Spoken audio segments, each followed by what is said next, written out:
जब आंखों में अरमान लिया, मंजिल को अपना मान लिया, फिर मुश्किल क्या और आसान क्या, बस ठान लिया तो ठान लिया।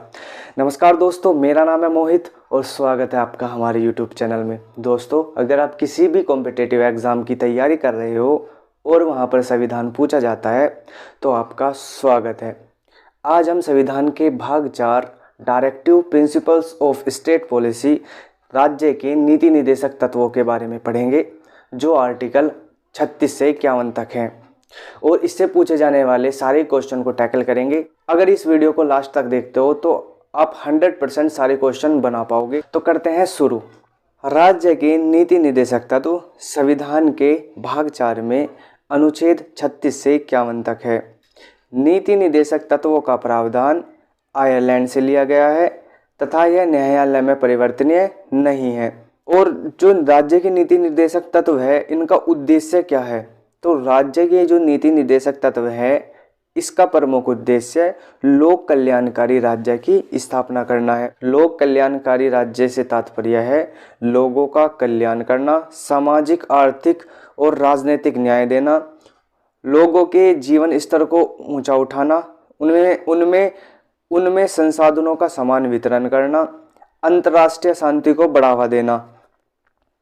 जो राज्य के नीति निर्देशक तत्व हैं, ये 3 प्रकार की विचारधारा से प्रेरित हैं। एक है गांधीवादी, एक है समाजवादी और तीसरी है उदारवादी। देखो, जो वादी होता है, वादी मतलब होता है विचारधारा। ठीक, अगर हम गांधी की विचारधारा पर चलते हैं तो हमें कहा जाएगा गांधीवादी। ठीक, भाग 4 को हम सामाजिक और आर्थिक न्याय का प्रतीक या सामाजिक और आर्थिक लोकतंत्र का प्रतीक कहते हैं। ऐसा क्यों कहते हैं? क्योंकि भाग 4 अर्थात नीति निर्देशक तत्वों के अंतर्गत वो सारी बातें दे रखी हैं जो किसी भी समाज में भेदभाव को कम करने या आर्थिक विषमताओं को समाप्त करने में महत्वपूर्ण भूमिका निभाते हैं। 1935 का जो अधिनियम था, उसमें निर्देशों के उपकरण, इंस्ट्रूमेंट ऑफ इंस्ट्रक्शन भी थे और इन्हीं निर्देशों के उपकरण को वर्तमान भारतीय संविधान में राज्य के नीति निर्देशक तत्व भी कहा जाता है। जो 1935 के अधिनियम में निर्देशों के उपकरण थे, उन्हें आयरलैंड से लिया गया था। इसलिए कहा जाता है कि राज्य के नीति निर्देशक तत्वों को भी आयरलैंड से लिया गया है। हमेशा याद रखना है कि 1935 के अधिनियम में जो निर्देशों के उपकरण थे, उन्हें ही वर्तमान में हम राज्य के नीति निर्देशक तत्व कहते हैं। और जो ये निर्देशों के उपकरण थे, इन्हें आयरलैंड से लिया गया था। तो इसलिए कहा जाता है कि जो भारत के जो राज्य के नीति निर्देशक तत्व हैं, उन्हें आयरलैंड से लिया गया है। अब हम जो राज्य के नीति निर्देशक तत्वों के जितने भी आर्टिकल्स हैं, उन सबको पढ़ेंगे। देखो, ये आर्टिकल्स हम बार बार रटते रहते हैं लेकिन याद नहीं होते, तो हम इन्हें खंडों में तोड़कर पढ़ेंगे और जिससे ये हमें लंबे समय तक याद रहेंगे और कीवर्ड्स की सहायता से पढ़ेंगे। तो चलते हैं, हर एक आर्टिकल को ध्यान से देखते हैं और याद करने का एक प्रयास करते हैं। जो आर्टिकल 36 है, उसमें राज्य शब्द परिभाषित किया गया है। ठीक है, जो आर्टिकल 36 है उसमें राज्य शब्द परिभाषित किया गया है। और जो आर्टिकल 37 है, उसमें यह लिखा हुआ है कि भाग 4 न्यायालय में परिवर्तनीय नहीं है, अर्थात इसे आप न्यायालय में चुनौती नहीं दे सकते। और इसमें यह भी लिखा गया है कि राज्य जब भी नीतियां बनाएगा तो इन तत्वों को ध्यान में रखेगा। राज्य के नीति निर्देशक तत्व हैं, इन्हें अगर आप खंडों में तोड़कर पढ़ते हो, खंडों में विभाजित करके पढ़ते हो, तो आपको ये आसानी से लंबे समय तक याद रहेंगे। तो इसलिए आर्टिकल 36 पर चलते हैं और आर्टिकल 36 में राज्य शब्द परिभाषित किया गया है। आर्टिकल 36 में राज्य शब्द परिभाषित किया गया है। आर्टिकल 37 में यह लिखा गया है कि भाग 4 न्यायालय में परिवर्तनीय नहीं है, लेकिन इसमें यह भी लिखा गया है कि राज्य जब भी नीतियां बनाएगा तो इन तत्वों को ध्यान में रखेगा। तो हमने आर्टिकल 36-37 को एक साथ पढ़ा। अब हम आर्टिकल 38 और 39 को पढ़ेंगे। अनुच्छेद 38 में राज्य सामाजिक, आर्थिक और राजनीतिक न्याय की स्थापना करेगा। इसके बाद आर्टिकल 39 आता है। जो आर्टिकल 39 है, जो अनुच्छेद 39 है, नीति निर्देशक तत्वों का सबसे महत्वपूर्ण अनुच्छेद है और इसमें 6 बातें लिखी गई हैं। आर्टिकल 39 में 6 बातें लिखी गई हैं। आप इन्हें हमेशा याद रखना, क्योंकि इससे क्वेश्चन ज़्यादातर पूछा जाता है और इन 6 पॉइंट से कोई सा भी पॉइंट वो दे देगा और पूछ लेगा कि यह कौन से आर्टिकल में लिखा हुआ है। तो इसमें पहला जो पॉइंट है वो है कि राज्य सभी स्त्री और पुरुषों को आजीविका प्राप्त करने का अवसर प्राप्त करेगा। राज्य सभी स्त्री और पुरुषों को आजीविका प्राप्त करने का अवसर प्राप्त करवाएगा। और इसका सेकंड पॉइंट है कि राज्य मानवीय और भौतिक संसाधनों का आवंटन उस तरह से करेगा जिससे अधिकतम लोगों का कल्याण हो। राज्य मानवीय और भौतिक संसाधनों का आवंटन उस तरह से करेगा जिससे अधिक लोगों का कल्याण हो। इसका तीसरा पॉइंट है राज्य आर्थिक संसाधनों का आवंटन उस तरह से करेगा जिससे केंद्रीकरण ना हो। राज्य आर्थिक संसाधनों का आवंटन इस तरह से करेगा जिससे केंद्रीकरण ना हो। इसका चौथा पॉइंट है सभी स्त्री और पुरुषों को समान कार्य के लिए समान वेतन दिया जाएगा। चौथे पॉइंट में क्या है? सभी स्त्री और पुरुषों को समान कार्य के लिए समान वेतन दिया जाएगा। पांचवा पॉइंट है राज्य स्त्री और पुरुषों को ऐसे कार्य नहीं करने देगा जो उनके स्वास्थ्य के खिलाफ में हो और उनकी आयु के विरुद्ध हो। पांचवें पॉइंट में क्या है? राज्य स्त्री और पुरुषों को ऐसे कार्य नहीं करने देगा जो उनके स्वास्थ्य के खिलाफ में हो और उनकी आयु के विरुद्ध हो। इसके बाद जो अनुच्छेद 39 का लास्ट और छठा पॉइंट है वो है राज्य बच्चों को ऐसा वातावरण उपलब्ध करवाएगा जिससे वे अपने व्यक्तित्व का विकास कर सके और उनका शोषण ना हो। राज्य बच्चों को ऐसा वातावरण उपलब्ध करवाएगा जिससे वे अपने व्यक्तित्व का विकास कर सके और उनका शोषण न हो। तो आर्टिकल 38 में राज्य सामाजिक, आर्थिक और राजनीतिक न्याय की स्थापना करेगा और 39 के जो 6 पॉइंट है ये हमें याद रखना। हमने अभी आर्टिकल 36 और 37 को एक साथ पढ़ा और 38 और 39 को एक साथ पढ़ा और एक आर्टिकल 39 का क्या जोड़ा गया है उसे भी देखते हैं। आर्टिकल 39 का के 42वें संविधान संशोधन 1976 में जोड़ा गया और इसमें लिखा हुआ है कि राज्य गरीब बच्चों को निःशुल्क कानूनी सहायता या विधिक सहायता प्रदान करेगा। देखो आर्टिकल 39 के क्या लिखा हुआ है कि राज्य गरीबों को निःशुल्क कानूनी सहायता या विधिक सहायता प्रदान करेगा और यह आर्टिकल 42वें संविधान संशोधन 1976 में जोड़ा गया। हमने आर्टिकल 36 और 37 को एक साथ पढ़ा और अनुच्छेद 38, 39 और 39 के क्या को एक साथ पढ़ा।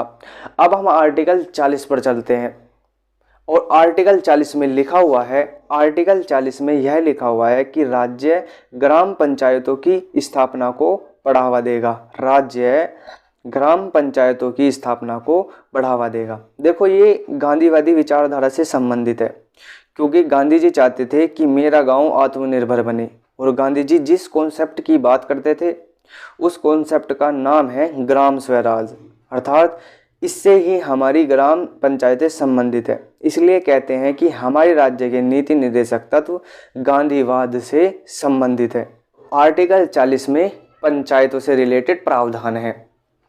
इसके बाद हम आर्टिकल अनुच्छेद 41, 42 और 43 को देखेंगे और इन तीनों को एक साथ पढ़ेंगे। देखो हमने आर्टिकल 36, 37 को एक साथ पढ़ा, 38, 39 और 39 के कै को एक साथ पढ़ा और 40 को अलग पढ़ा और 41, 42, 43 को एक साथ पढ़ेंगे। अनुच्छेद 41 में है राज्य कुछ मामलों या विशेष दशाओं में काम, शिक्षा, लोक सहायता देगा। आर्टिकल 41 में क्या है? राज्य कुछ मामलों या विशेष दशाओं में काम, शिक्षा, लोक सहायता देगा। और अनुच्छेद 42 में है राज्य कार्य न्याय संगत और मानवोचित दशा उपलब्ध करवाएगा तथा राज्य मैटरनिटी रिलीफ प्रसूति सहायता उपलब्ध कराएगा। देखो मैटरनिटी रिलीफ होता है, प्रसूति सहायता होती है, मतलब महिलाओं को प्रेगनेंसी के समय बहुत सारे अधिकार दे रखे हैं और इन सब का आधार अनुच्छेद 42 है। 41 में क्या है, राज्य कुछ मामलों में विशेष दशाओं में काम शिक्षा लोक सहायता देगा। 42 में है, राज्य कार्य न्याय संगत और मानवोचित दशा उपलब्ध करवाएगा और राज्य प्रसूति सहायता उपलब्ध करवाएगा। 43 में है, इसमें कर्मचारियों को जीवन निर्वाह योग्य वेतन या निर्वाह मजदूरी और कुटीर उद्योग की बात की गई है। अनुच्छेद 43 में क्या है, इसमें कर्मचारियों को जीवन निर्वाह योग्य वेतन या निर्वाह मजदूरी कुटीर उद्योग की बात करता है। अनुच्छेद 41, 42 और 43 हैं। इन तीनों को हम कीवर्ड की सहायता से याद करेंगे। जैसे 41 में है काम दीजिए, 42 में है काम के अनुकूल परिस्थितियां दीजिए और 43 में है जीवन निर्वाह वेतन दीजिए। 41 में है काम दीजिए, 42 में है काम के अनुकूल परिस्थितियां दीजिए और 43 में है जीवन निर्वाह वेतन दीजिए। इसके बाद आर्टिकल 43 के ए पर चलते हैं। अनुच्छेद 43 के ए पर चलते हैं। 43 के ए में है राज्य उद्योगों के प्रबंधन में कर्मचारियों को सहभागिता देगा।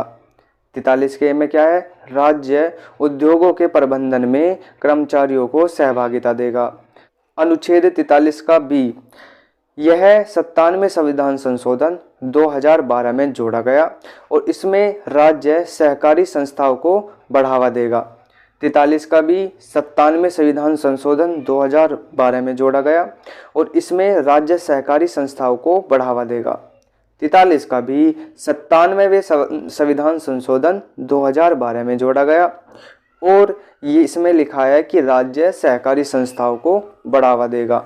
इसके बाद हम अनुच्छेद 44 पे चलते हैं। देखो जो अनुच्छेद 44 है, इसमें समान नागरिक संहिता के बारे में उल्लेख है, अर्थात राज्य समान नागरिक संहिता कॉमन सिविल कोड की स्थापना करेगा। जो अनुच्छेद 44 है यह समान सिविल संहिता से रिलेटेड है और इसमें यह लिखा है कि राज्य समान नागरिक संहिता या कॉमन सिविल कोड की स्थापना करेगा। अब आप इसे याद कैसे करोगे, देखो 44 कैसे लिखा है, 4 4 4 एक से एक समान है, ठीक है। अनुच्छेद 44 में 4 4 44 44 एक समान है, तो एक समान मतलब समान नागरिक संहिता, ऐसे याद कर लेना इसे। अब आपके मन में एक प्रश्न उठ रहा होगा कि ये कॉमन सिविल कोड समान नागरिक संहिता होता क्या है, तो इसे देखते हैं। जब देश एक है तो देश की शासन व्यवस्था को नियंत्रित करने के लिए नियम कायदे कानून भी एक होने चाहिए और 98% केसेस में हमारे देश में ये है भी। 98% केसेस में हमारे देश में समान नागरिक संहिता है। हिंदू, मुस्लिम, सिख, ईसाई, जैन, बौद्ध, पारसी जितने भी धर्म हैं सबके लिए। लेकिन विवाह के नियम, तलाक के नियम और गोद लेने के नियम, विवाह के नियम, तलाक के नियम और गोद लेने के नियम और उत्तराधिकार के नियम, विवाह के नियम, तलाक के नियम, गोद लेने के नियम और उत्तराधिकार के नियम मुसलमानों के लिए अलग होने की वजह से कॉमन सिविल कोड समान नागरिक संहिता नहीं है। बाकी 98% केसेस में भारत में समान सिविल संहिता है। तो हमने आर्टिकल 44 को देखा। इसके बाद हम अनुच्छेद 45 पर चलते हैं और उसे देखते हैं। 45 46 को एक साथ पढ़ेंगे। अनुच्छेद 45 में है राज्य 6 वर्ष से कम आयु के बच्चों की शिक्षा और बालपन पूर्व देखभाल करेगा। अनुच्छेद 45 में क्या है, राज्य 6 वर्ष से कम आयु के बच्चों की शिक्षा बालपन पूर्व देखभाल करेगा। 86वें संविधान संशोधन 2002 में यह प्रावधान जोड़ा गया था। क्या जोड़ा गया था कि राज्य 6 वर्ष से कम आयु के बच्चों की शिक्षा और बालपन पूर्व देखभाल करेगा। देखो 86वें संविधान संशोधन 2002 से पहले यहाँ यह लिखा हुआ था कि राज्य 6 से 14 वर्ष तक के बच्चों के लिए निःशुल्क व अनिवार्य प्राथमिक शिक्षा का प्रावधान करेगा। राज्य 6 से 14 वर्ष तक के बच्चों के लिए निःशुल्क व अनिवार्य प्राथमिक शिक्षा का प्रावधान करेगा। और जो ये अनुच्छेद 45 में लिखा हुआ था इसे यहाँ से हटाकर अनुच्छेद 21A के तहत मौलिक अधिकार में जोड़ दिया और जब अनुच्छेद 45 खाली रह गया तो यहाँ पर इन्होंने 86वें संविधान संशोधन 2002 में राज्य 6 वर्ष से कम आयु के बच्चों की शिक्षा और बालपन पूर्व देखभाल करेगा प्रावधान जोड़ दिया।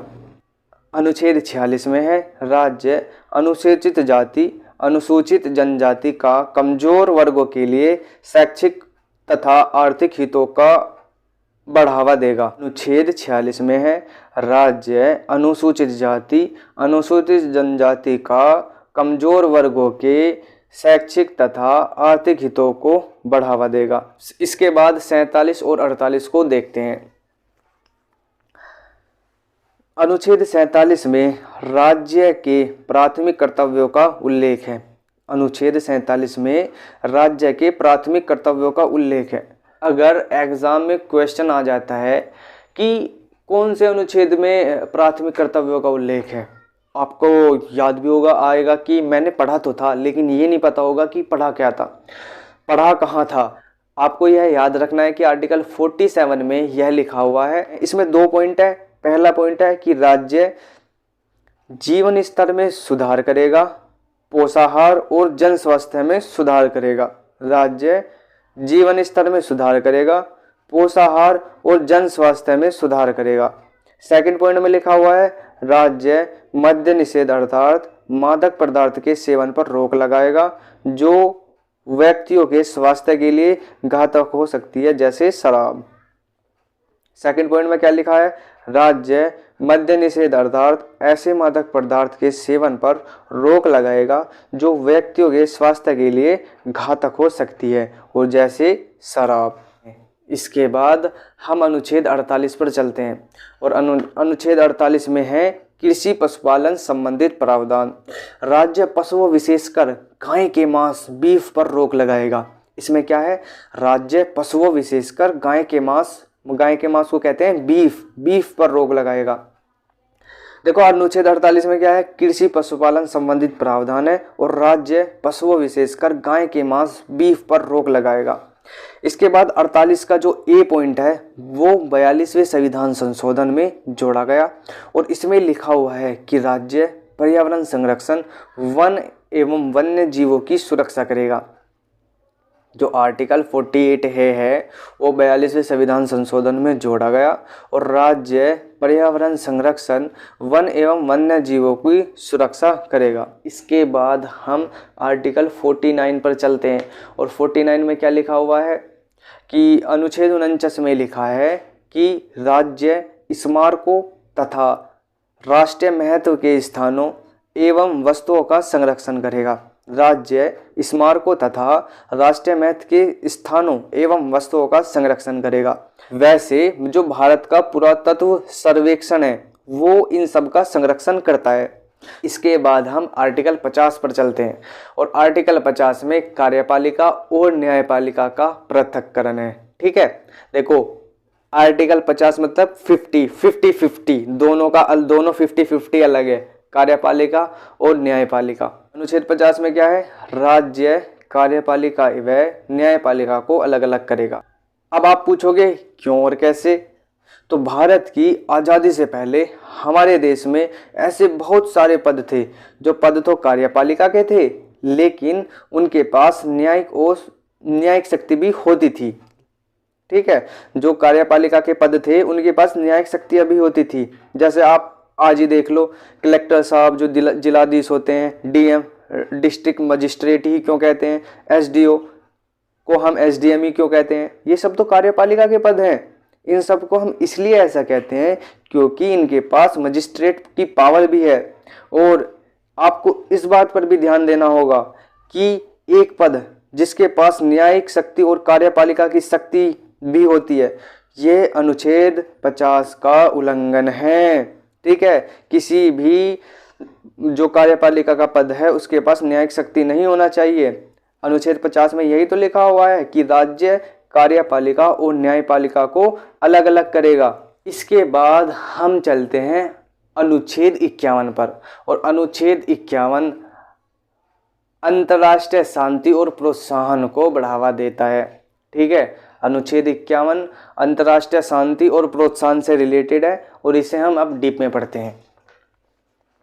तो अनुच्छेद 51 में है कि अंतर्राष्ट्रीय शांति एवं सुरक्षा को प्रोत्साहन करना। देखो, भारत की जो विदेश नीति का संवैधानिक आधार है वो अनुच्छेद 51 है। भारत की विदेश नीति का जो संवैधानिक आधार है वो अनुच्छेद 51 है और इसमें 4 बातें लिखी गई हैं और ये इन बातों को आपको हमेशा ध्यान रखना है कि पहली बात है, भारत अंतर्राष्ट्रीय शांति और सुरक्षा को बढ़ावा देगा। पहली बात क्या है, भारत अंतर्राष्ट्रीय शांति एवं सुरक्षा को बढ़ावा देगा। दूसरी है, भारत सभी राष्ट्रों के मध्य सम्मानजनक और न्यायसंगत व्यवहार को बढ़ावा देगा। दूसरी बात क्या है, भारत सभी राष्ट्रों के मध्य सम्मानजनक और न्याय संगत व्यवहार को बढ़ावा देगा। तीसरी बात है, भारत अंतर्राष्ट्रीय संधि और समझौतों की पालना को बढ़ावा देगा। तीसरी बात में क्या है, भारत अंतर्राष्ट्रीय संधि और समझौता की पालना को बढ़ावा देगा। चौथे में है कि भारत यह चाहता है कि अंतर्राष्ट्रीय विवाद का समाधान मध्यस्थता से हो। चौथी बात में है कि कोई भी अंतर्राष्ट्रीय विवाद हो उसका समाधान मध्यस्थता से हो, यह भारत चाहता है। तो यह था आर्टिकल 51। हमने अभी आर्टिकल 36 से 51 तक सभी प्रावधानों को डिटेल में पढ़ा और समझा। कई बार ऐसा हुआ जनता के जो हित मौलिक अधिकारों में थे और सरकार के जो दायित्व नीति निर्देशक तत्वों में थे वो दोनों आपस में टकराने लगे। सुप्रीम कोर्ट ने केशवानंद भारती बनाम केरल राज्यवाद 1973 में यह कहा कि मौलिक अधिकार नीति निर्देशक तत्वों से उच्च हैं और ऐसे में सरकार को मौलिक अधिकार का हनन नहीं करना चाहिए। केशवानंद भारती मामले में सुप्रीम कोर्ट ने क्या कहा कि मौलिक अधिकार नीति निर्देशक तत्व से उच्च हैं और ऐसे में सरकार को मौलिक अधिकार का हनन नहीं करना चाहिए। इसके बाद 42वें संविधान संशोधन 1976 में जो इंदिरा गांधी की सरकार थी उसमें सरकार ने यह निर्णय लिया कि नीति निर्देशक तत्व सरकार से श्रेष्ठ हैं तथा नीति निर्देशक तत्व लागू करने के लिए कुछ मौलिक अधिकारों को दबाया जा सकता है। ठीक है, 42वें संविधान संशोधन 1976 में इंदिरा गांधी की सरकार ने निर्णय लिया कि नीति निर्देशक तत्व सरकार से श्रेष्ठ हैं और नीति निर्देशक तत्व लागू करने के लिए कुछ मौलिक अधिकारों को दबाया जा सकता है।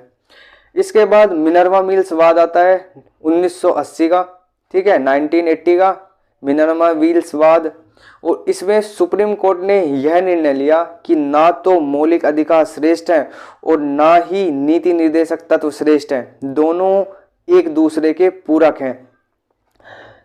देखो जो मिनर्वा मिल्स वाद है ये बहुत इंपॉर्टेंट है और ये इससे पूछ लिया जाता है कि इसमें जो भी निर्णय लिया गया वो बहुत इंपॉर्टेंट निर्णय लिया गया है।